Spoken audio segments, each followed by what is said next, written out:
خواتین کو ایک خصوصی جگہ دی گئی ہے. یہ آج واویلا مچانے والے بھی سنیں کہ جیسے ہی اسلام اور مسلمانوں کا نام آئے گا تو ایک شوشہ اٹھاتے ہیں ہر جگہ سے کہ یہ مسلمانوں پر یہ الزام لگانے میں بہت جلدی کرتے ہیں کہ مسلمان عورتوں کو زور زبردستی کرتے ہیں، انہیں چار دیواری میں بند کر دیتے ہیں، انہیں پڑھائی سے محروم رکھتے ہیں، انہیں تعلیم سے دور رکھتے ہیں، اور نہ جانے کیا کیا شوشے چھوڑ کر کے.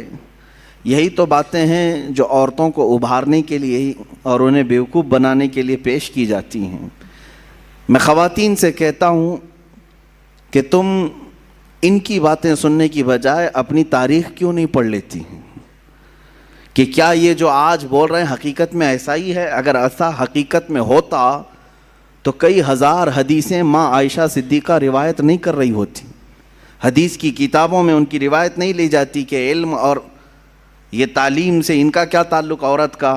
نہیں میرے عزیزوں، مکثرین صحابہ جنہوں نے کثرت سے حدیثیں روایت کی ہیں اس میں حضرت عائشہ کا بھی مقام ہے، ان کا بھی مقام ہے. اسلام نے عورت کو ایک خصوصی جگہ عطا کی ہے. اس حدیث سے سمجھ میں آتا ہے کہ اللہ کے نبی صلی اللہ تعالیٰ علیہ وسلم نے ارشاد فرمایا دنیا میں چار عورتیں بڑی عزت والی ہیں، سب سے عزت والی ہیں. چار عورتوں کا تذکرہ کیا گیا ہے، وہ دنیا کی با کمال خواتین میں سے ہیں، جن میں سے پہلے نمبر پر سیدہ بی بی مریم رضی اللہ تعالیٰ عنہا، دوسرے نمبر پر حضرت سیدہ آسیہ رضی اللہ تعالیٰ عنہا، تیسرے میں سیدہ خدیجۃ الکبریٰ رضی اللہ تعالیٰ عنہا، چوتھے میں سیدہ فاطمۃ الزہرا رضی اللہ تعالیٰ عنہا. یہ چار عورتوں کا تذکرہ کیا گیا ہے اور کہا گیا کہ دنیا کی یہ با کمال خواتین معزز عورتوں میں سے ہیں اللہ اور اس کے رسول کے نزدیک بھی. در حقیقت یہ چار عورتوں کے نام نہیں، یہ چار بڑے کردار بھی ہیں. ان عورتوں کے ساتھ ایک بڑا کردار ہے. اگر حضرت مریم کا تذکرہ آیا ہے حدیث میں کہ یہ با کمال ہیں تو ساتھ میں ان کا کردار ہے وہ ایک عظیم ماں کی شکل میں آتی ہیں، وہ دنیا کی ایک عظیم ماں ہیں. اگر سیدہ خدیجۃ الکبریٰ کا نام آتا ہے ایک با کمال خواتین میں تو وہ ایک بہت ہی شفیق اور مہربان بیوی کی شکل میں آتی ہیں، جنہوں نے ہر وقت رسول پاک صلی اللہ تعالیٰ علیہ وسلم کے ساتھ وفا کیا، اپنے شوہر کے لیے ساری قربانیاں دیں. حضرت فاطمۃ الزہرا کا نام جب آتا ہے تو وہ ایک عظیم باپ کی عظیم بیٹی ہونے کا کردار ادا کرتی ہیں. ان کے کرداروں پر بھی توجہ ہونی چاہیے. حضرت سیدہ آسیہ رضی اللہ تعالیٰ عنہ دنیا کی ایک عظیم خاتون کے کردار میں ہیں.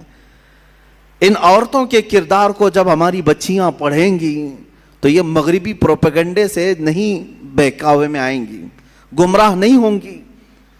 میں آج تاریخ کے جھروکوں میں سے چند ضرور سیرتیں آپ کے سامنے عرض کروں گا جس سے ہمارے آنے والی نسلوں کو اور خصوصیت کے ساتھ ہمارے گھر کی بچیوں کو ایک حوصلہ پیدا ہو کہ ہماری تاریخ روشن ہے خواتین اسلام سے بھی.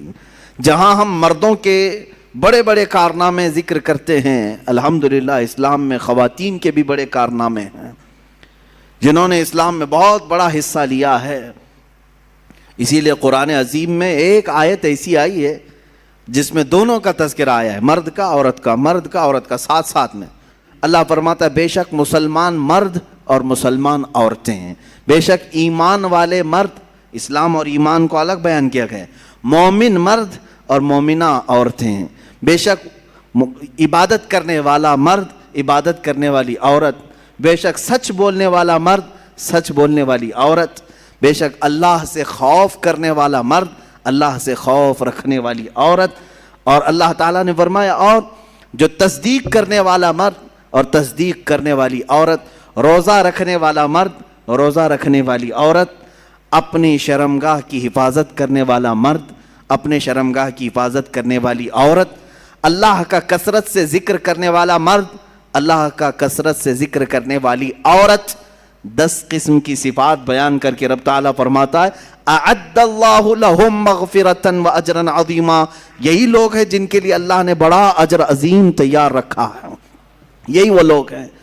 یہاں پر 10 صفات میں نے جو ذکر کیا، اس میں عورتوں کو ساتھ ساتھ بیان کیا گیا ہے۔